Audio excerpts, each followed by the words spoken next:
Chapter 1. Only Me, Jojo. It's dark again. So it's evening. It's the third evening. No, I'm wrong. It's the fourth evening. It's Tuesday, Wednesday, Thursday. Yes, it's Thursday. Why do I count the days? Why do I say it's Thursday? There aren't any more days. There's just time. Time when it's dark and time when it's light. Everything is dead, so why not days too? Yes. No more days. No more Thursdays. There's only now. And there's only me. Why? Why aren't I dead too? That's a stupid question, Jojo, I say to myself. You know why you aren't dead. You aren't dead because you weren't in the house. You were in the fields when the men came. But that's not my question. I want to know why I was in the fields. Why wasn't I in the house with my family? There are no answers to questions like that, Jojo, I tell myself. I have to talk to myself because there isn't anyone else. I think there are mice here. I can hear them at night. You can't talk to mice, but there aren't any other people. There's only me, Jojo. I know this because I listen. I listen all day and all night. I hide in our stable where the horse lived, and I hear nothing, just the mice. The village is quiet. There is smoke now, but smoke is quiet. The fires were noisy, but the fires have stopped. It rained yesterday, and after the rain there were no more fires, just smoke. Of course, I'm not the only thing alive here. As well as the mice, there's a dog somewhere in the village. I can hear it, and there are rats and flies. But I think I'm the only person here. All the others are dead. Everyone in the village is dead. There's only me now, and I don't know what to do. I'm not in our house. I went into our house after the men went away. So I saw my family. All of them on the floor. All the blood on the floor, too. They were all dead. My mother, my father, my sister, my brother, my family. Jojo, don't think about that, I say to myself. Don't think about the blood. Don't think about those things. But I can't stop thinking about them. My mother had no clothes on. I've never seen my mother without clothes. Perhaps I will go into the house tomorrow and put some clothes on my mother. She must be cold without clothes. But I'm afraid that the men are going to come back. Perhaps they are looking for me. Perhaps they will come back for me. Perhaps I want them to find me. Then I can be dead too. I don't want to be the only one alive. Come on, Jojo, I say to myself. You are the man of the family now. You must be a big boy. You must be strong. It's difficult to be strong when you're 10. And I'm only just 10. My birthday was last month, in July. I got a bicycle for my birthday. It was white. It was a wonderful bicycle. I cycled to school on it every day. There isn't a school here anymore. There was a big fire there, and now there's just smoke. I don't know where my bicycle is, but I don't want it anymore. I don't understand why the men came to our village. It's not a very rich village. We don't have very much. We're not like the people in the big towns. My brother went to live in the town. He told us about the cars and the shops and all the things there. Why didn't my brother stay in the town? Why did he come back here? Why did he die? He was always laughing. He was always so nice to everyone. He wanted to be a teacher. He went to the town to study. My father said that my brother was a good son. He worked hard. He wasn't going to be a poor farmer like my father. I said I was going to study hard too, and my father laughed. His big laugh, the laugh that made his tummy go up and down. "I like that," he said. "That's good. I'll have 2 sons to look after me when I'm old." "I'm going to study too," said my sister. "Just find a rich husband," said my father. "I don't want a rich husband," my sister told me. "I'm going to be a teacher like our brother." You see, Jojo, our father doesn't know, but there are lots of women teachers in the town, our brother told me. "But my sister can't be a teacher now. She's dead on the floor. There was blood on her legs. I pulled down her skirt." It wasn't nice like that. My sister was always very nice. She was kind, too. Why did the men hurt her? She never hurt anyone. Sometimes I want to die now, too. But sometimes I don't. I don't want to die. I sit at the back of the stable. The stable is where our horse slept at night. But the men took away all the horses. I heard them. I'm happy that our horse is alive. She was a good horse. I gave her nuts. She liked eating nuts. I'm very hungry, but I don't want to look for food. I'm afraid one of the men will come back and see me. I'll stay here and be very quiet. Then no one will find me. It's dark now. I can hear the mice. Or perhaps they're rats. I'm not afraid of them. They are probably hungry. I'm so hungry I can't sleep. Don't think about food. Think about something else. Then I'll forget how hungry I am. Perhaps I'll talk to my mother. Or my brother or my sister. I like to think about them. Perhaps that's why I'm alive. So one day I can tell people about them. "I'm Jojo," I'll say. "I'm alone now, but once I had a family."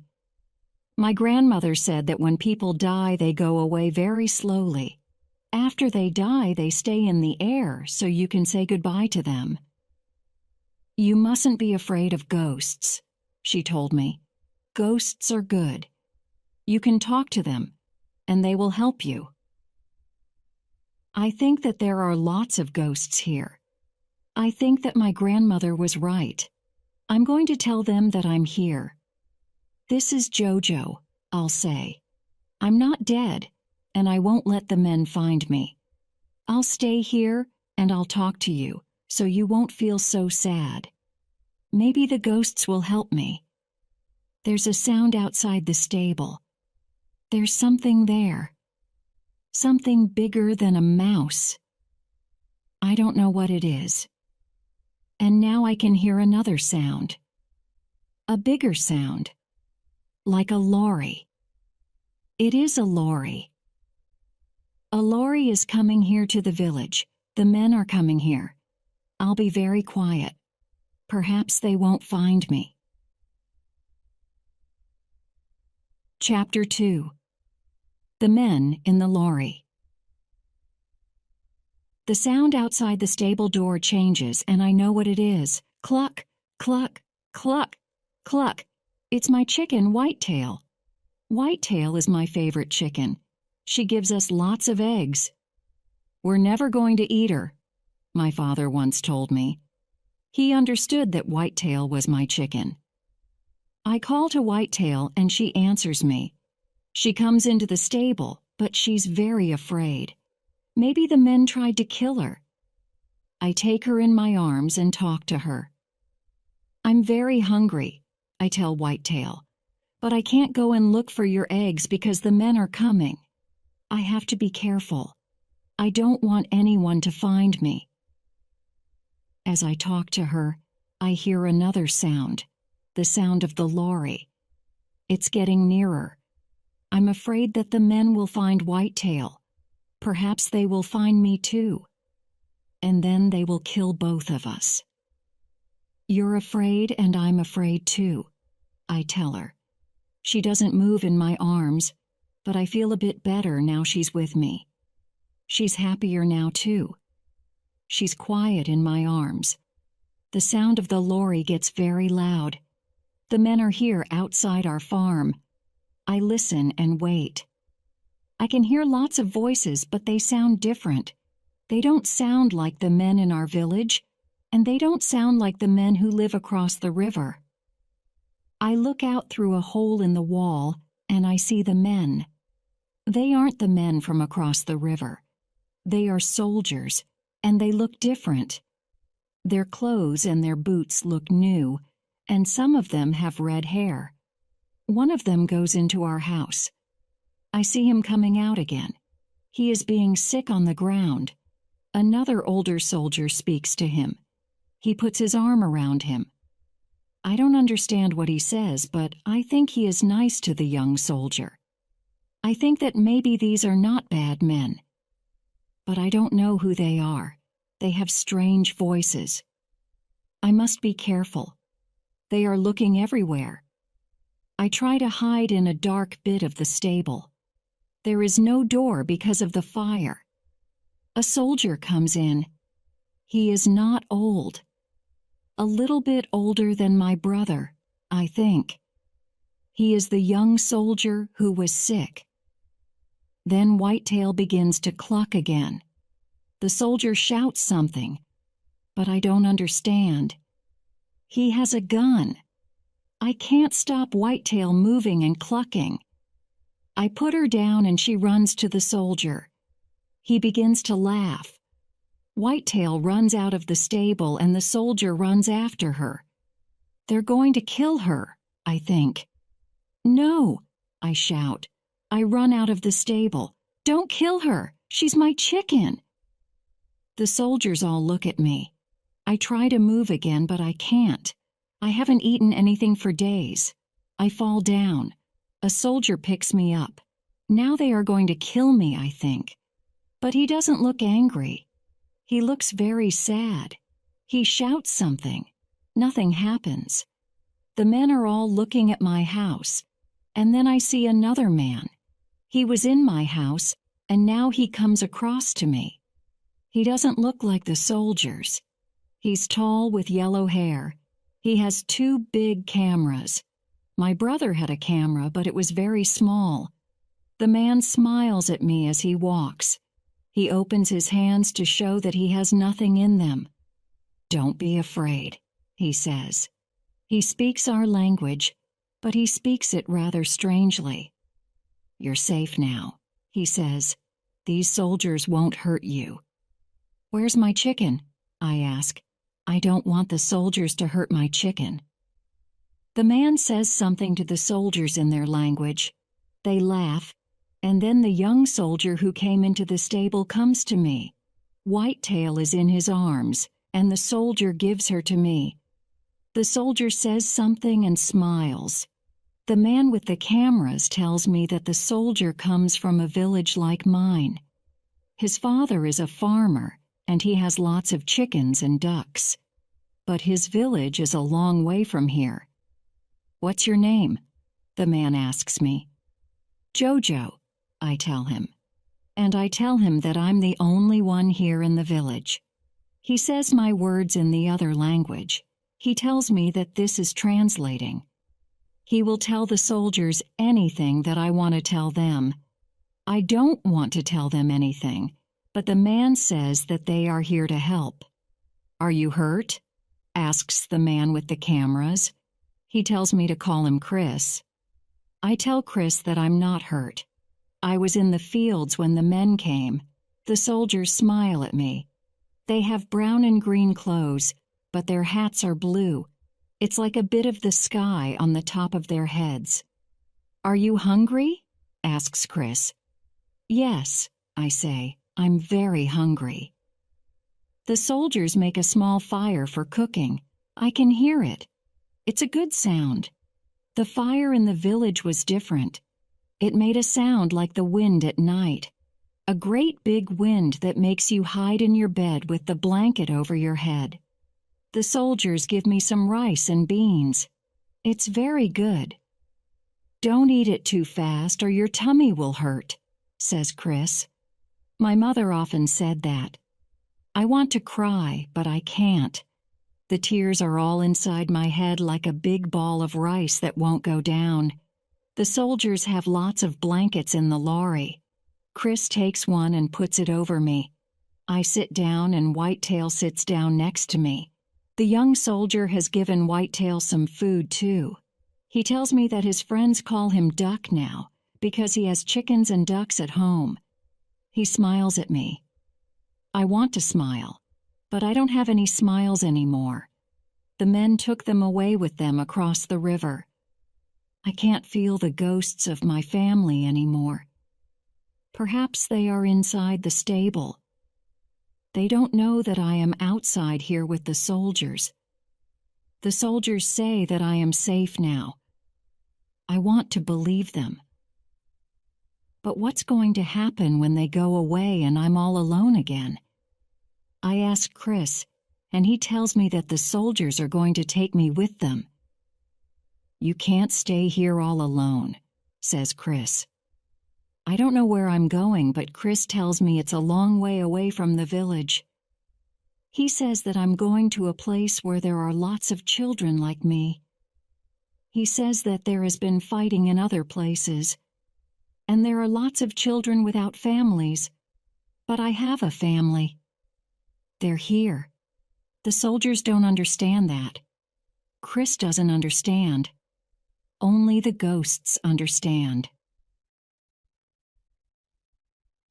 Chapter 3. The Field of the Families. The soldiers say that they need to bury all the people in the village. This is good. It's not good for dead people to be inside the houses. The earth is kind to the dead, my grandmother always said. You must give the dead to the earth. The soldiers understand this. The soldiers need to know the names of the people, says Chris. We need to know who we are burying. Do you know who they are, Jojo? Of course I know, I say. Everyone in the village knows everyone else. Chris tells me that he is a photographer and a writer. Why are you here? I ask him. Why? Chris asks. He looks around my village, or what was my village. Because of this, he says, because men and women and children are dying in your country, and it's important that people outside your country know these things. He speaks very quietly, as if he is talking to himself. I take photos because the dead have no one else to speak for them. I understand this. In our village, my grandmother always told the stories of the dead, and after she died, the teacher told her story. Now, there is only me here, so Chris is going to tell their stories. Chris talks to me. He tells me that he comes from a country called England. It's a long way from here. He looks tired. His clothes look tired too. Maybe he sleeps in his clothes. Chris has a face like tired clothes. Maybe he's traveled a long way. After I've eaten, I feel stronger. I can stand up. Chris takes me over to talk to the soldiers. You must bury everyone in the field of the families, I tell the soldiers. This is where all the families are together. It's very important that the dead sleep with their families. The soldiers understand. They have families at home, they say. The soldiers take my family out of the house and I don't want to look, but I do look. The soldiers have put blankets over the bodies. There is no more blood. The soldiers speak very quietly. They don't want to wake up my family. They understand that you have to talk quietly when you are talking to ghosts. I tell Chris the names of all the people in the village, and he writes down their names. Then we go into the field of the families. We walk round the village. I know all the people in the village. I don't know anything outside the village, and I'm afraid of the world outside. But I don't tell anyone. I tell the soldiers the names of the people in each house. Then they bring out the bodies. We go first to the big house. The most important man in the village lived here. He had many cows, as well as goats and chickens. There is nothing here now. All his family are dead. His daughter is dead. She was at school with me. I liked her. She was very funny. She liked drawing. She sometimes drew pictures of the teacher in class. Now she is a body under a blanket. Next to her is her brother. He was a bit older than me. He went to school too, and he helped in the fields. He milked the goats in the mornings and evenings and worked with his father on Saturdays and Sundays. All my friends, all my cousins and aunts and uncles, all the people I talked to every day. The man with a funny walk who lived by himself near the river. The woman who gave all the children sweets. Our teacher, my family. They aren't here anymore. There are only bodies under blankets. When we go to the teacher's house, we hear sounds. It's the teacher's dog inside the house. Chris goes into the house and then he comes out. The dog isn't hurt, Chris tells me, but he's afraid and very hungry. I can't go near him. Do you know him, Jojo? Does he have a name? I know him, I say. But he doesn't have a name. The teacher just called him Dog. The dog's afraid, but he needs some food and water, Chris tells me. I think that I smell strange to the dog. Perhaps your smell won't be so strange, Jojo. Can you take the dog some food and water? I don't know why they don't just kill the dog. He doesn't have a job to do here anymore. Why don't the soldiers shoot the dog? I ask Chris. They don't want to, says Chris. In my country, we love animals. We don't like to hurt them. I think I know why they don't want to kill the dog. There are too many bodies here already. The soldiers have food in little boxes. They open a box and give it to me, and I take it inside the teacher's house. The teacher's body has gone, but there's blood on the floor. The smell of the blood is making the dog very afraid. Hello, dog, I say. It's me, Jojo. Dog is very angry. He wants to hurt me. I put the food on the ground and push it to him. Dog eats it very quickly and drinks the water, and I talk to him. After a while, he is quieter. And then I take him outside. He's very happy to be outside and he runs around. He's a nice dog. He's not at all dangerous. Chris takes photos of me and Dog. He takes photos very quickly. When my brother took photos, he told me not to move. But Chris takes photos when I am moving.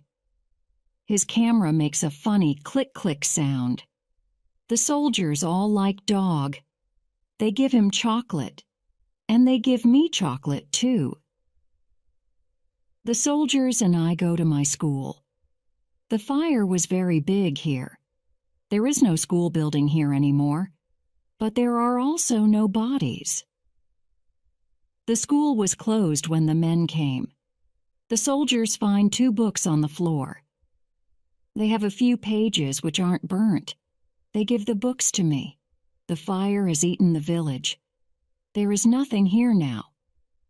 Only me and Dog and Whitetail and 2 books with black pages. I show Chris the books, and he looks very sad. My children read books like that, he tells me. The soldiers go into the field of the families. They make holes and bury the people from my village. Then they write their names on bits of wood and push the bits of wood into the earth, too. I go into the field with them. I want to talk to my grandmother. Hello, grandmother, I say. This is Jojo. I've brought you the family. I know you'll be happy to see them again. I'm not coming with them, but I want to be with them, grandmother. I'm all alone here. Well, not really alone. There are lots of soldiers. They don't speak our language, so they can't talk to you. They're nice to me, but they say they're going to take me away. I don't want to leave you, Grandmother, but I know I have to go. So, I'm here to say goodbye.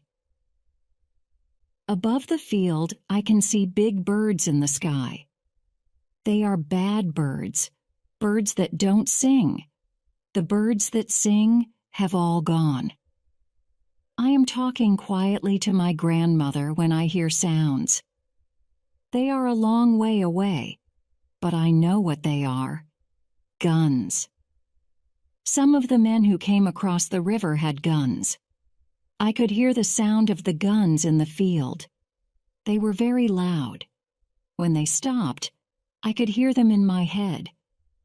These guns make a bigger sound. They're a long way away, but I can hear them. The soldiers are listening too. They say that we must leave now. The fighting is getting nearer. Chapter 4. The Walls Will Fall Down. I didn't know about the fighting. All I knew was the village and the things my brother told me about the big town. No one told me about fighting. There are so many things that I don't know. Right now, I don't know where I'm going. I only know that I'm leaving my village. Chris has a Jeep, and he says that he will drive me to the children's house. I know it's a Jeep because my uncle had a Jeep once. Chris's Jeep is very dirty. That's because the earth roads are wet now. I get into the Jeep with Chris and we follow the soldiers out of our village. I am leaving my home. I am leaving everything I know. I'm thirsty, and Chris gives me water from a strange flat bottle. It's got a kind of coat on it. Chris says that it's a soldier's water bottle, and it's like that to keep the water cold. It's good water. There are no flies in it, and it's not green like the water from the river. Why do people fight? I asked Chris. I don't know, says Chris. He sounds very tired. I don't know why men fight each other. All I do is take photos and tell stories. I love stories. My grandmother often told me stories about our family and what happened a long, long time ago. I tell Chris this. I don't write stories like that, says Chris. I write stories about things that are happening now. I write for a newspaper in England. I tell people a long way away about people like you, he says. About me? I ask. Are you going to tell my story?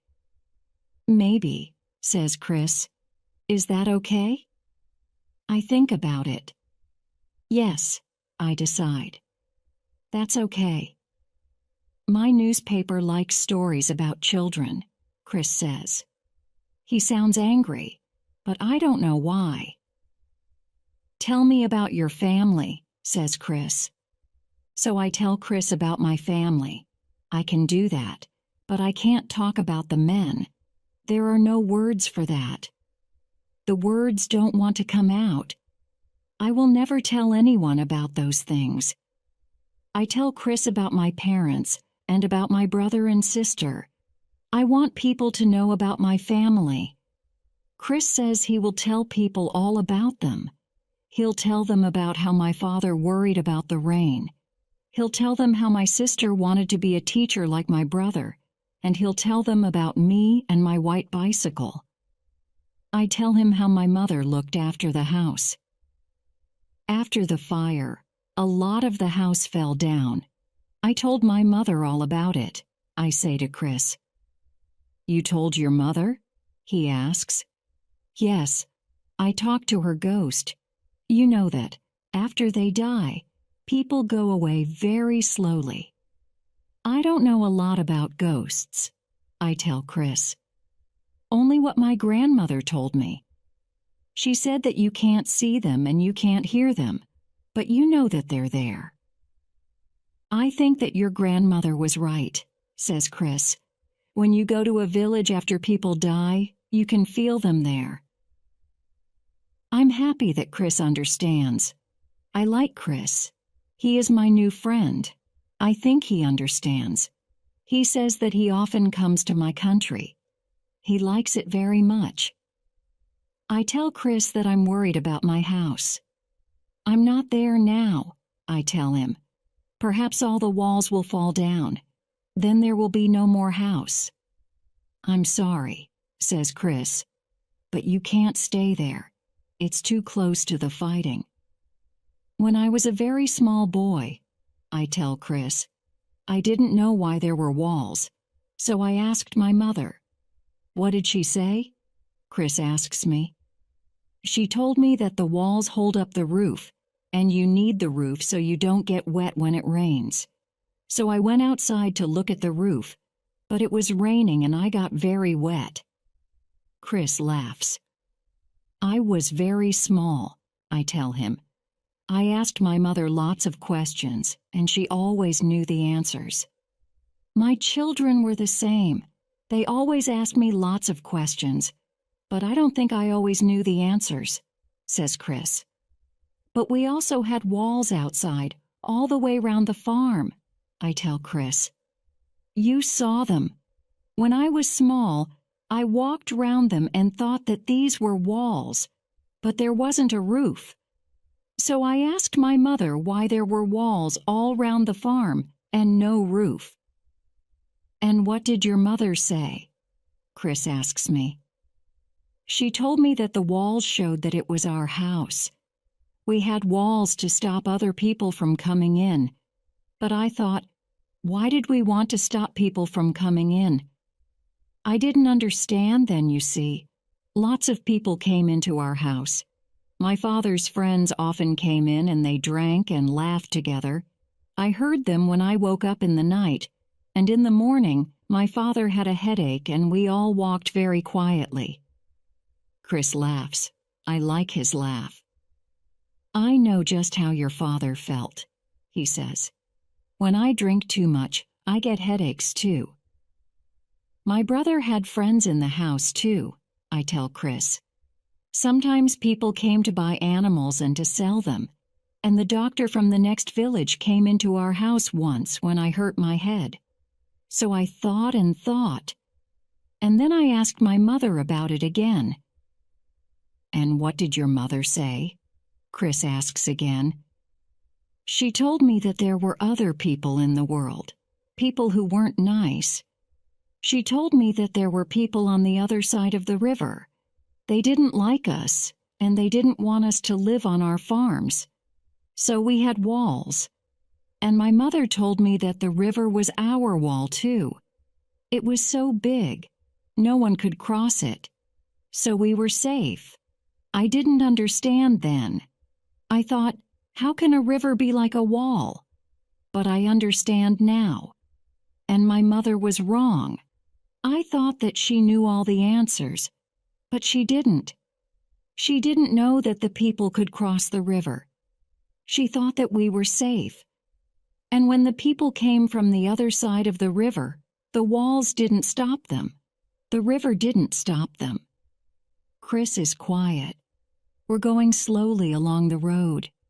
The road is very bad because of the rain. The guns are louder now. We're driving past a village, and I can see that there has been a fire here too. It's all black and it smells like our village. It's a very bad smell. We drive slowly, but we see nobody. It's another village of ghosts. Chapter 5. The River. This is what a dead village smells like, I think. We drive through slowly. There are blackbirds in the sky here too. They know that there are bodies here. They want to eat the bodies. Once, one of our cows died in the night. In the morning, these birds came and started to eat the cow. They can smell it. The village smells worse than a dead cow. Perhaps all my country smells like this now. The men who do these things must be very bad. I can see the river through the trees. We are driving along by the river. I like the river. It's a very big river and it goes very fast.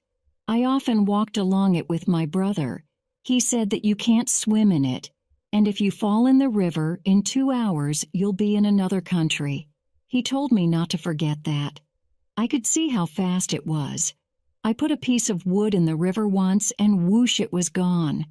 I ran along the side of the river, but the piece of wood was faster than me. It was always quiet near the river. There were trees which looked as if they were talking to the water. The river was a lot of different colors. When it rained, the river was green and gray and silver like the fish that swam in it.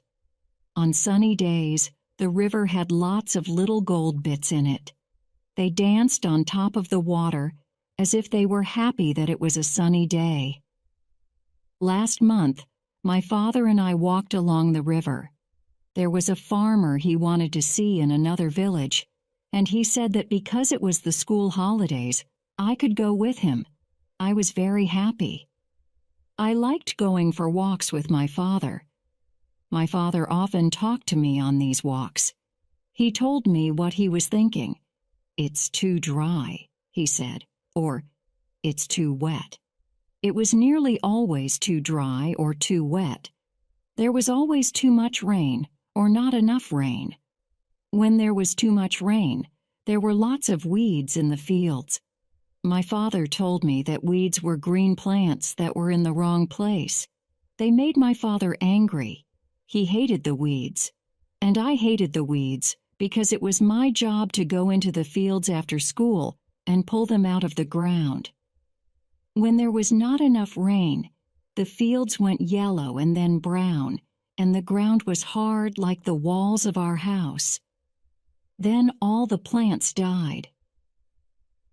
My father and I walked along the river to a place where there were lots of stones. "There was a farm here once," said my father. "What happened?" I asked him. "The people from across the river came," my father told me. "They took all the animals and then made a big fire, and now there's nothing, just stones and weeds." "What about the people?" I asked my father. He didn't tell me. I know now why he didn't tell me. It was because the people on that other farm were dead. My father didn't want me to know things like that. I can understand that now, because I know what happens when the men come. "There's the river," I say to Chris as we see it again through the trees. "It looks different here. It's the same river as the river near my village, but it's not the same.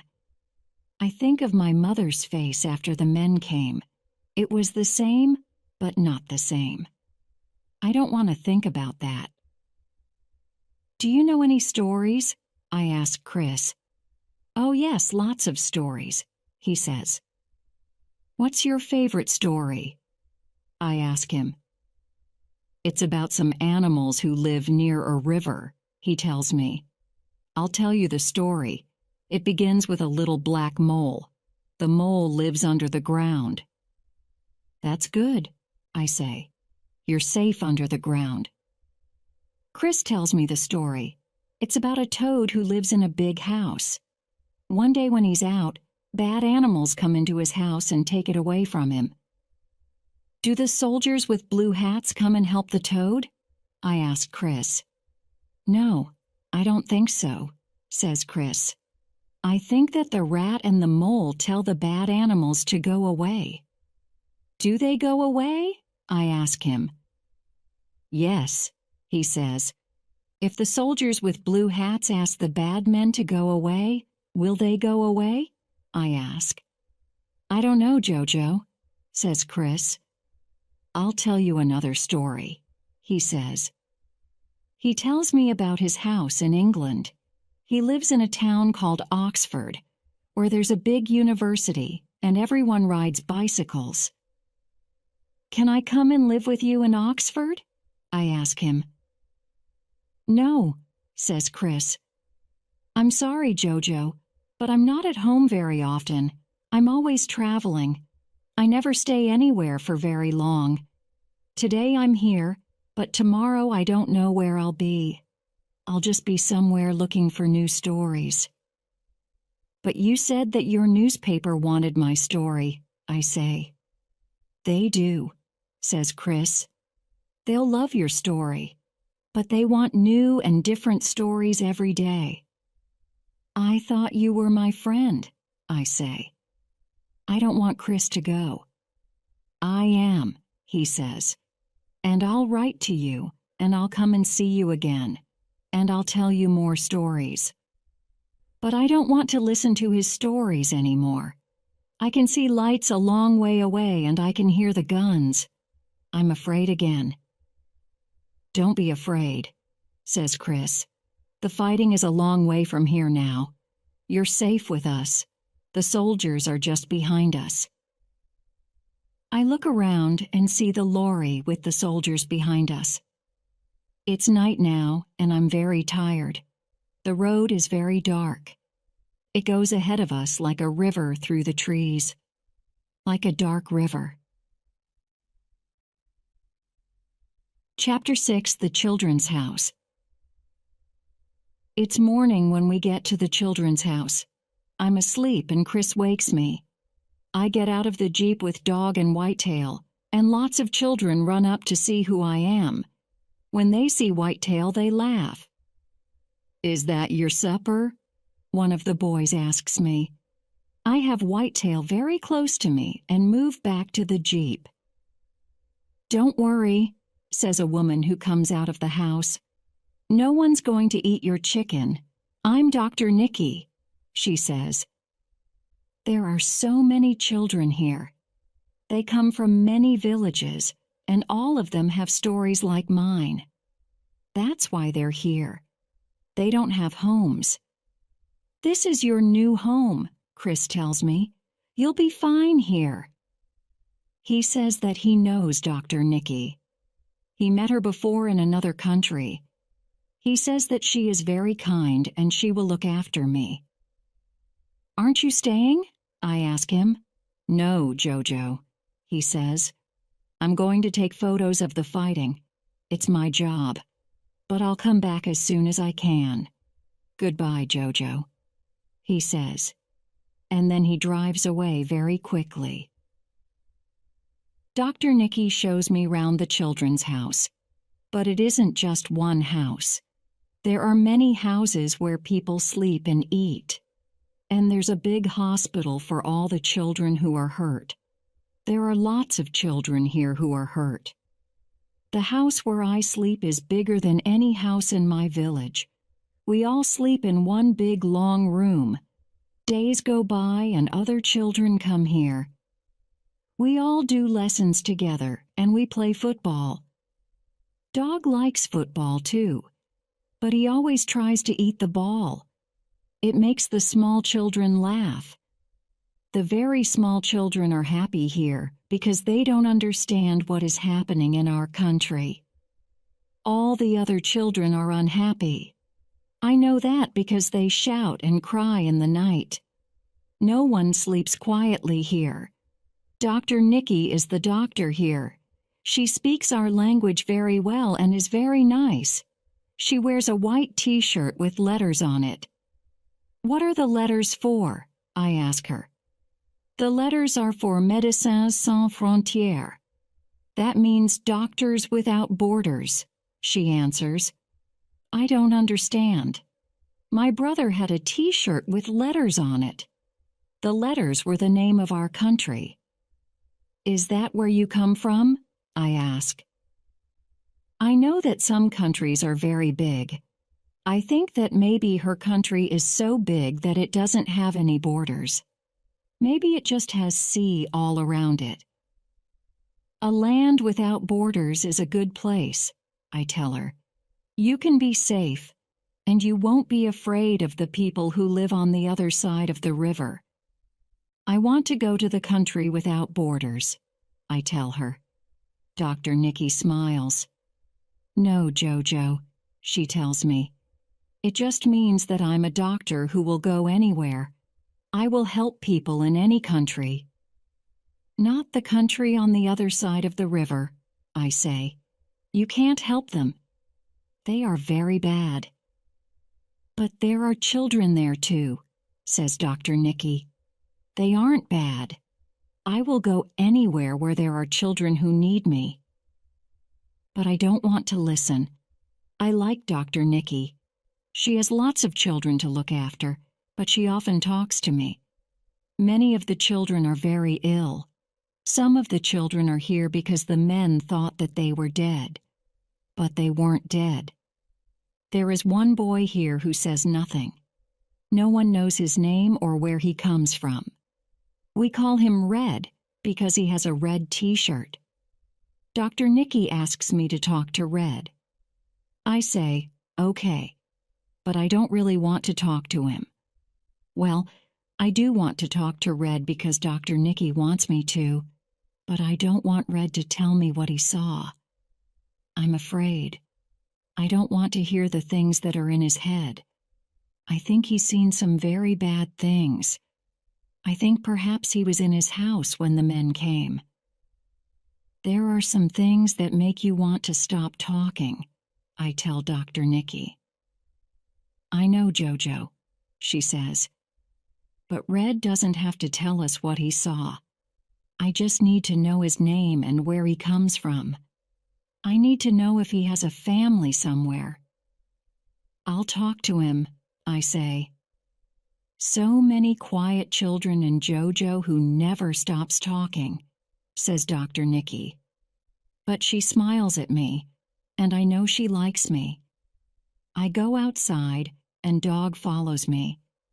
Red isn't afraid of Dog, but he's afraid of people. I sit outside and talk to Red. I talk about my family, tell him stories. I tell him a story about when my mother had a new dress and how it got wet in the rain. She put it near the fire to dry, and a bit of wood fell out of the fire and burned it. Then I tell Red a story about the time my brother went into the fields with the goats.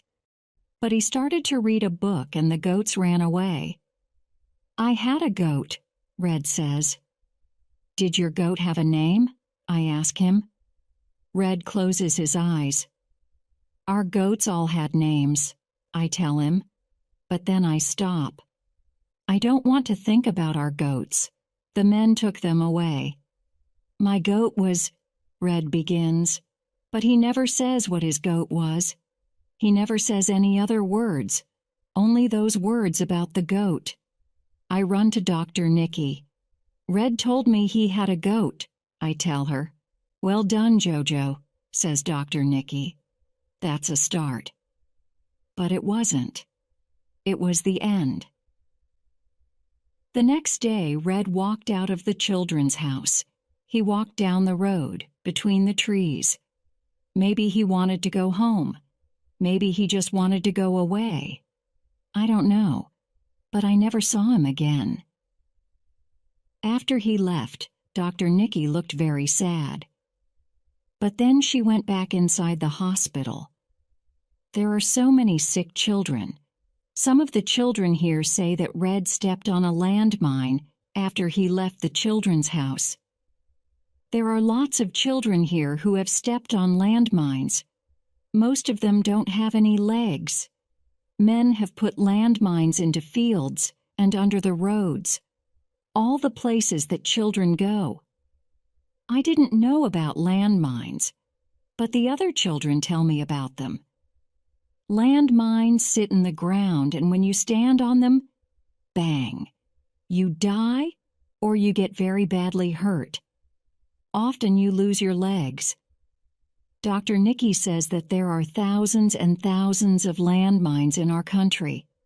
When the fighting stops, there will be landmines there. So children will be hurt. I think about this at night. I also think that the fighting is getting closer. You can hear the guns and also bombs. They're louder than the guns. At night, I think of my home. It's a very long way away. I'm afraid of the bombs and the guns and the sounds they make. I don't want the fighting to come here. I want Chris to be here. I feel safe with him. Chapter 7. Chris is here again. He came early this morning. He was wearing the same clothes and looked very dirty. But one of the women here has washed his clothes, and now he looks clean again. Chris takes lots of photos of all of us in the children's house and in the hospital.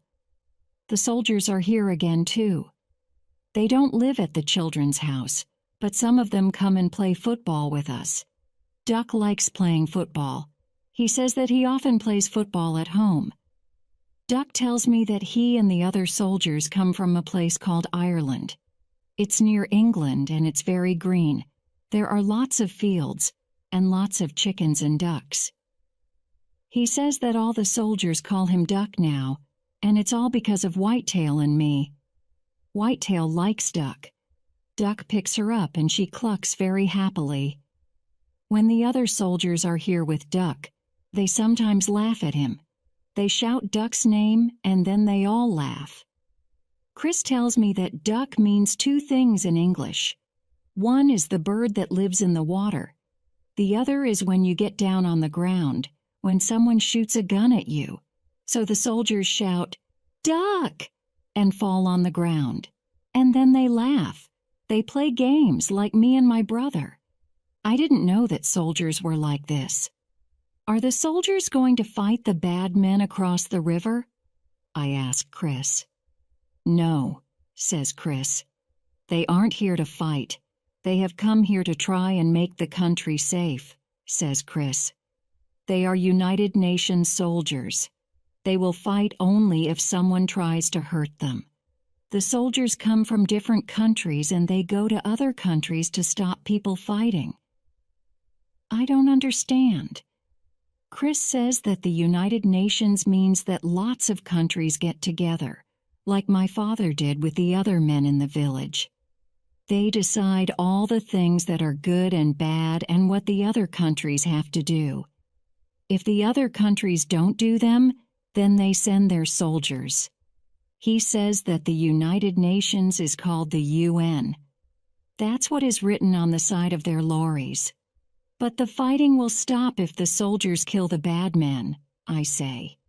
Then everything will be better. It's not as easy as that, Jojo, says Chris. Why didn't the soldiers come here before? I ask Chris. Why didn't they come here when the bad men first crossed the river? Before my family died? Before the fires? I think I don't like the soldiers so much now. It takes a long time to get the soldiers ready, says Chris. And it's never easy to send men a long way. The important thing now is to stop the fighting. There are villages like yours on the other side of the river, too. And children. But I don't believe him. Chris comes and talks to me every day now. He's teaching me to speak English. He says I'm very intelligent. What lessons do you like at school? Chris asks me.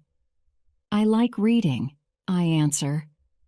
I'm reading the 2 books the soldiers found in my old school. They're a bit black from the fire, but you can read some of the pages. When I build a new school for the village, I'll use these books, I tell Chris. When you build your new school, I'll get new books for you, says Chris.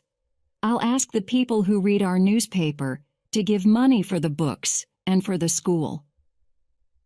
But Chris looks sad, and I know what he is thinking. He thinks I am a child, and I don't understand, but I do understand. He thinks that there is no one back in the village, so there will never be a school there again. There are people from the village who live in the big town, I tell Chris. They'll come back with their children one day, and we'll build the village again. I remember all the sounds of the village. People laughing and working and talking. The people must go back. I must go back. When you leave your village, it's like walking into a big hole. You fall and you don't stop falling. And if the village is empty, who will talk to the ghosts? There are many empty villages in my country. And many ghosts. The soldiers have made a big hole in the ground, and Dr. Nicky makes us hide in it when the sound of the bombs is very loud. All the small children cry. I want to leave here. I want to go somewhere where there are no bombs and no men with guns. Chris has been here for 2 weeks, and now he says that he's going away. Not just to another village, but back to England. He comes to say goodbye to me. Please take me home with you to Oxford, I ask him. I don't mind if you're not there all the time. I'll study, and then I'll make money. I'll make lots of money, and come back and build my village again. I'm sorry, Jojo, says Chris, but I can't take you back to England. Why not? I'm very small. I don't eat very much. It's not that. This is your country. This is where you live. I can't. He turns away from me. I will try and come back soon, he says, and I will write to you, Jojo. And he goes. I don't want his letters. I want him to take me away. I don't like it here anymore. Chapter 8. I knew your brother. It's 2 weeks since Chris went away. The fighting is getting nearer. We hear the guns every day now.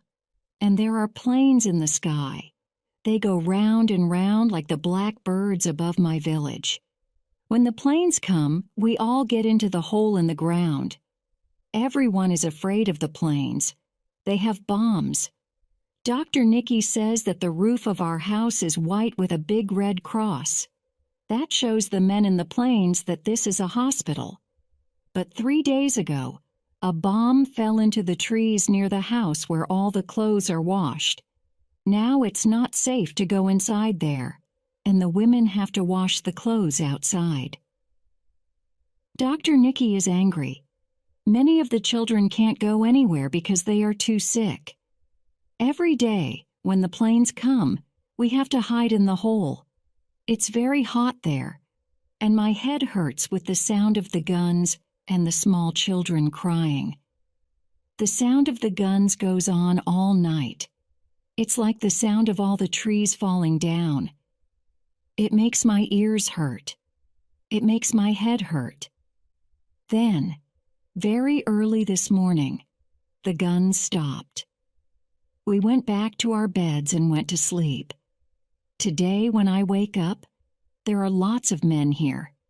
They are our soldiers. They look very tired. Some of them don't have any boots, and they don't have very much food. They take some of the food that the UN soldiers gave us. The older boys are very noisy. They talk to the soldiers. Then the soldiers come and talk to all of us. They tell us that we must get bigger quickly, so that we can be soldiers like them and fight for our country. One of the soldiers comes up to me. I think I know you, he says. Aren't you Jojo, the brother of... And he says my brother's name. Yes, I tell him. I know who he is now. He was a friend of my brother's, and he came to our village and stayed with us. I'm very happy to see him. He knows my village, and when he talks to me as Jojo who lived in the village. With him, I am Jojo who had a brother. I understand now why I feel so strange in the children's house. It's because here I am not really Jojo. When I left my village, I left some of myself there. I was like a snake. I didn't have my old skin, and I didn't have a new skin. My brother's friend asks about my brother. I tell him that I am the only one left from our village. He is very angry. My brother was a good friend of his. He wants to kill the men who killed my brother. We talk. He tells me what our soldiers are doing. And now, talking to my brother's friend, I feel that I am someone again. I am Jojo, and I have a country. A country feels like a new skin. We talk about his village, too. He says that it is like my village. but it's a long way from here and there isn't any fighting. He says that he will take me there after the fighting is finished. He says that his family are very nice. They will be kind to me. They knew my brother, too. I like him. He says that he and the other soldiers have walked for 2 days without stopping. They are very tired. After we talk, he sleeps on the ground. I look at his boots. They have holes in them. His gun is old, too. It's a small gun. It's not like the big new guns the UN soldiers have. They have new boots, too, and they aren't fighting. Outside the children's house, some of the UN soldiers are playing football with the older boys. I see Duck and he smiles at me. Dog is trying to play football, too. I sit and watch them for a while. Dog runs after the ball and catches it in his mouth. Then he runs away. Everyone runs after him. I am sitting by the wall and Duck's gun and boots are next to me. There is no one here to see me. Very quickly I pick up the big gun and the boots. They're very heavy. I take them to my brother's friend and wake him up. My brother's friend is very happy when I give him the gun and the boots. He gives me his old gun because he says that I will need it. He says that our soldiers are going to hide in the hills, and I can go with him. You can't stay here now, Jojo, he says. They'll be looking for you when they find that the gun is gone. I take his old gun. It's not very heavy. I follow him, my brother's friend. He talks to one of the other soldiers who came with him, and then he goes through the house and out of the door at the back. There are trees near there, and very soon no one can see us. I think of Chris as I go. His letters will go to the children's house, but I won't be there. I was a boy when I met Chris. That was then. Now I have a gun, and I'm a man.